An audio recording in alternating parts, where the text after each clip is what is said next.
We're going to have two speakers in the talk corner, Dirk Jarret and Philippe Ricard, if you want to join us on stage. And we're going to move the conversation on to sort of to hear directly from civil society and also from social security with a very particular French accent. So Dirk Jarret is president of EURAG, which is the European Federation of Older Persons. He's also delegate to the European Consultative Commission for Industrial Change, which is a think tank that reflects on the development of European industry from a civil society perspective. Philippe is Director of Development at Clesia, which is a French mutuelle, I understand. It manages the death, disability and health insurance and pensions on behalf of 3.5 million employees in over 300,000 companies. Our ageing population is arguably one of the world's biggest healthcare challenges, and ensuring that older people remain active and healthy while being able to access the healthcare that they need, it's going to require fresh thinking in terms of how we organise and deploy our resources. So Dirk, Philippe, these are the issues that you're going to have to explore. It's not an easy one. I'll give you the floor first. Thank you, Dirk, and take a seat if you feel so inclined. Yeah, thank you, and good afternoon, everybody. I would like to start by thanking BIOVISION that it is so keen to give organized civil society, the interests of citizens, an adequate voice in these important meetings. I am not from the medical profession, I'm not in medicine, I'm in civil society at large. I would like to start with the recognition that health is definitely the most important thing for people. If you are born unhealthy, then the rest of your life may not be just enjoyable. It is, when I say the most important aspect of life, it is also the most private issue which persons have. And when health fails, there is one important effect. You become highly dependent from others, much more than in any other area. You become dependent in areas of diagnostic, in the area of treatment, in the area of surveillance, in the area of care, and when you are older, even on long-time care. And that touches on basic principles and rights. You refer to the Universal Declaration on Human Rights. I would like to go to the first paragraph and just mention the importance of human dignity, which recognizes that you are a human being. But also other areas of rights and principles are extremely important in health issues. And the first one, which I would like to mention in addition, is justice and equality. Then independence and self-determination, the recognition as you, as an individual and not just a mass of people, your privacy, that you are not a number which can be used and misused, etc., and also the fact that you may have personal secrets which you would like to safeguard. Now, ladies and gentlemen, the new technologies and the new processes we have heard about yesterday and today have undoubtedly enormous advantages because they can be customized to individuals, the individual approach. They have an influence on the speed of detection of what your corpse may suffer, the preciseness and the targeted response to it. It may have tremendous effects on costs and may lower costs. I am rather see that this will happen. And it permits that in the future, not patients travel to practitioners, to doctors, to clinics, but that data will travel instead of patients. That opens a totally new dimension, because if you live in a rural area and you have no possibility to be easily treated by a doctor, then it can in the future be done by telemedicine, it can be done by telecare, etc.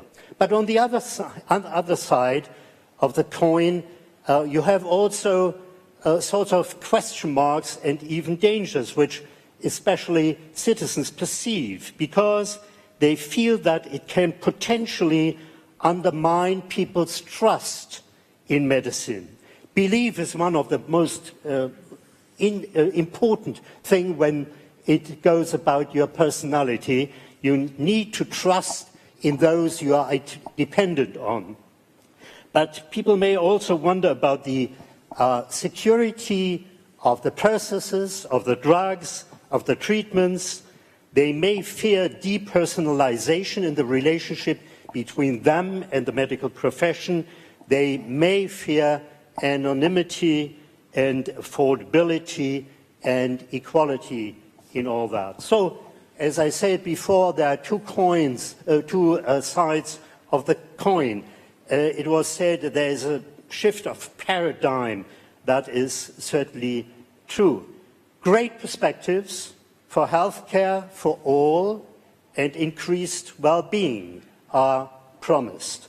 On the other side, the apprehensions and the fears of people to become more an object of these systems and of health planning and politics, and that they lose the grip on their own decision-making potential.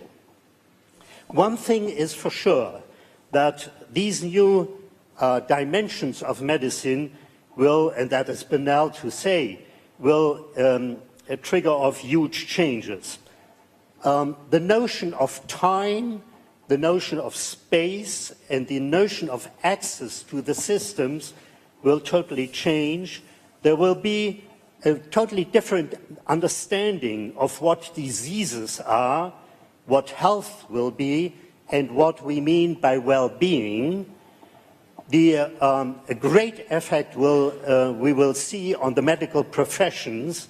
They will change dramatically because of the new supports they will get from these systems, and in particular, the relationship between patient and doctor will also fundamentally be altered. Because doctors will be alleviated from all sorts of tasks which they have to fulfill right now. They can concentrate, if the system allows, in the future much more on the patient than it was before. Today, when you go to see your physician, they will give you 5 minutes, 10 minutes maximum. It's a matter of speed, it's a matter of money, etc., as we know. And then what also will change is the question, what do we want to know about ourselves and our health at all time, and what do we want to let others know by legislating? But we need to find an agreement in the sense of Jean-Jacques Rousseau, who wrote about the social contract. We need in the future a sort of a health contract for our societies, where all the stakeholders, be they industries, be they politics, or be they civil society, agree on the outcome of these rights and obligations which we need to put somewhere into a common agreement worldwide. So as I discussed with you in a pre-exchange, I'm extremely optimistic about the possibilities which are offered now to society by all these technical and scientific and perhaps even societal advances, but I'm pretty pessimistic that politics will live up to these possibilities and take advantage for society by taking the right decisions. That is my fear, that they won't. Thank you. Thank you, Dirk. Do we have any questions from the audience for Dirk? I found your talk so comprehensive and all-embracing that you were actually answering the questions that were forming in my mind as you spoke further, for which I congratulate you. But that whole issue about ensuring that the patient is not rendered into an object of the system, but is at the heart of it, That's a simple and appealing idea. How do you actually realize it? I mean, this charter idea that you talk about, can that be anything more than a piece of paper or an aspiration? How can you actually implement that in a meaningful kind of a fashion?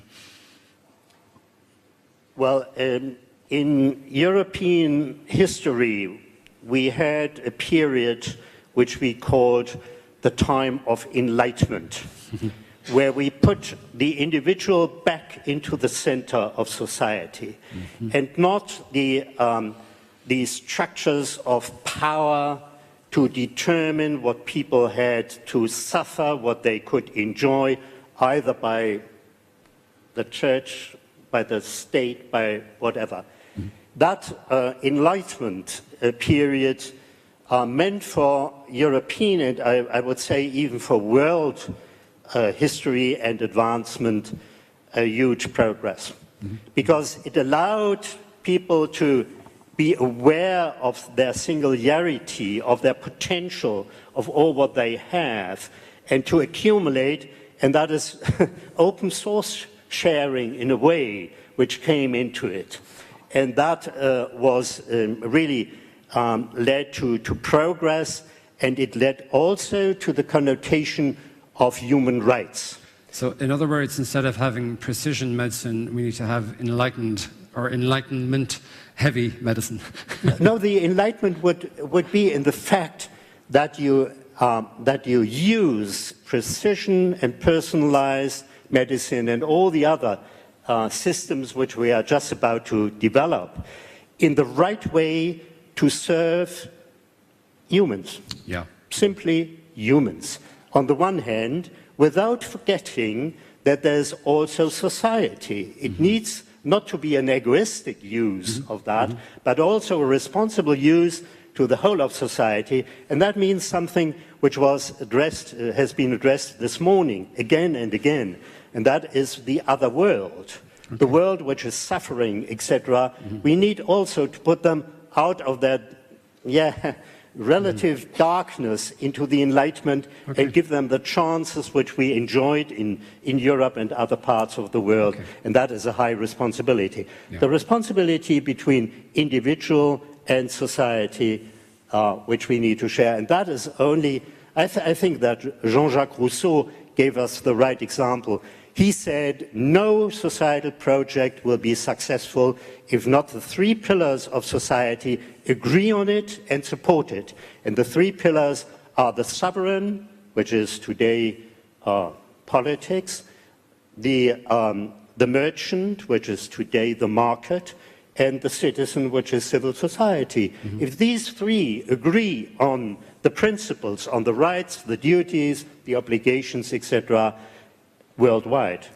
Now, I want to, at this point, thank you, Dirk, I do want to move on, and I think it's going to be an interesting conceptual leap from Enlightenment thinking to the sort of actual gear, the operating system of a successful social system in which people's needs and requirements are taken care of and they can have a life. And so that is your job, Philippe. The floor is yours. Je vais essayer. Bonjour à tous. Alors moi, je représente... Hello, everyone. I represent the insurance sector, so to speak, especially health insurance and provident funds. When you represent the insurance company, you know that at the very heart of the industry, you have the notion of protection. It's about protecting men and women, those who need such a protection, but also providing access to treatment. But it's also an industry which is based on risk analysis. We talked about the importance of data, and we know that the risk analysis is about the risk of a person to become dependent, to become sick, and this risk today is assessed based on global statistics, national or global statistics. What's important is that technologies today, access to data, digitalization of health information, could enable us to individualize and customize this risk assessment. And as an insurance company, we would no longer have this universal dimension that we need when talking about a universal coverage. This is something that really needs to be taken into account. We talked about ethics. You know that the world of insurance it's a business.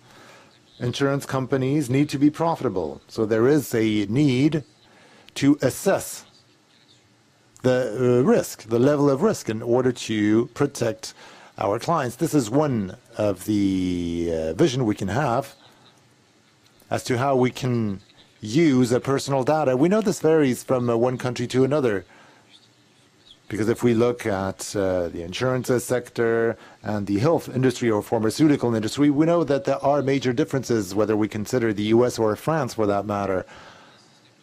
When we talk about universal coverage and social security, it's a mutualized system, and it doesn't involve an individualization of a risk. As insurance companies, we have this responsibility.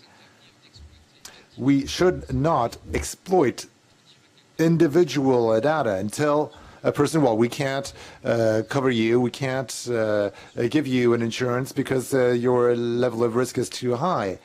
So that's something we simply cannot do, and insurance companies do not have access to individual health information, and there are ethical charters that exist in several countries. What's important here is that health data today is not only something that belongs to a physician, it's not only about a medical prescription, it's also about what we call big data. Me, you. When we go jogging, for example, we know that we're going to burn X number of calories, and all this information will enable us to determine our level of well-being. And here again, insurance companies could make a better use of this information to assess the level of risk, the relevance of providing an insurance policy to someone. And of course, the citizens need to be at the center of society. And we could have citizens who can be treated, citizens who can be covered by an insurance policy, and then you have those who present a risk that's too high and who would not have access to treatment, who could not have an insurance policy. So there's a real risk. We have to be extremely careful. We have to make sure that we do not fall within this trap, because it's a vicious circle, and I'm sure that it would have negative impacts on everyone. And then there's another aspect when we talk about using this data, because it also comes with huge opportunities, and that's something that we really have to work on today, because this is a virtuous circle involving the pharmaceutical industry, insurance company, basically the entire medical chain. Prevention. Our capacity to identify for a given population, a given individual, or a given sector, pathologies, specific risks. So this means that we can really place the emphasis on prevention per type of population, per line of activity. We know that this is something that car insurers use. For example, you could have information concerning your driving skills. Insurance companies could potentially tell you, well, you're a bad driver and I'm going to ask you for more money.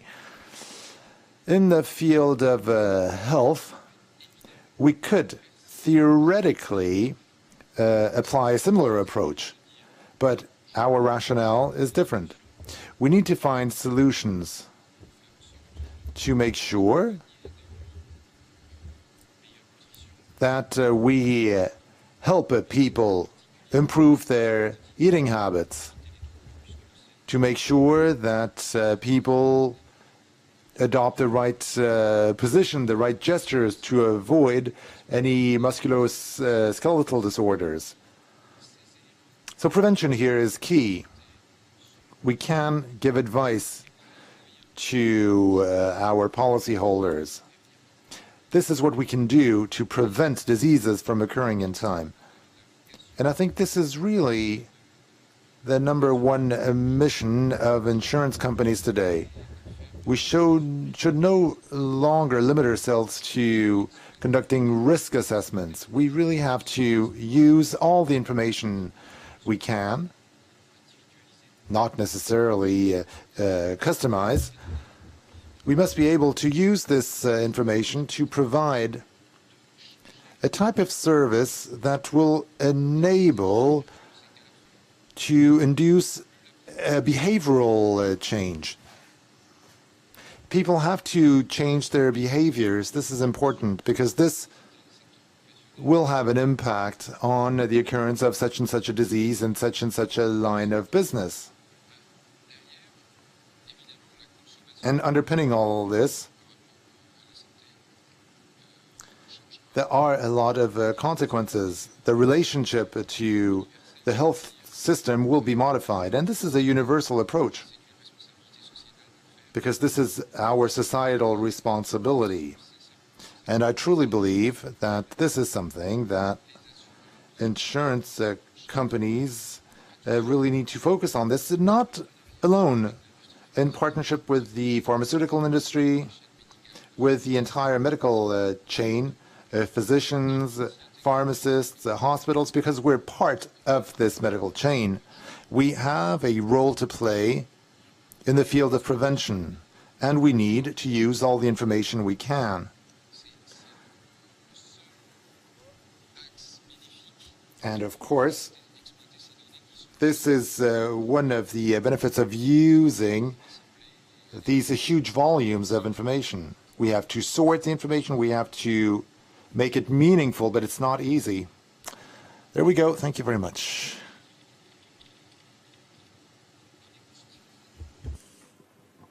I don't see any, but I have a bunch of questions and I'm a bit confused because I don't fully understand precisely, because especially because the French mutuelle system is a little bit different from private health insurance in the USA and in Ireland and other places.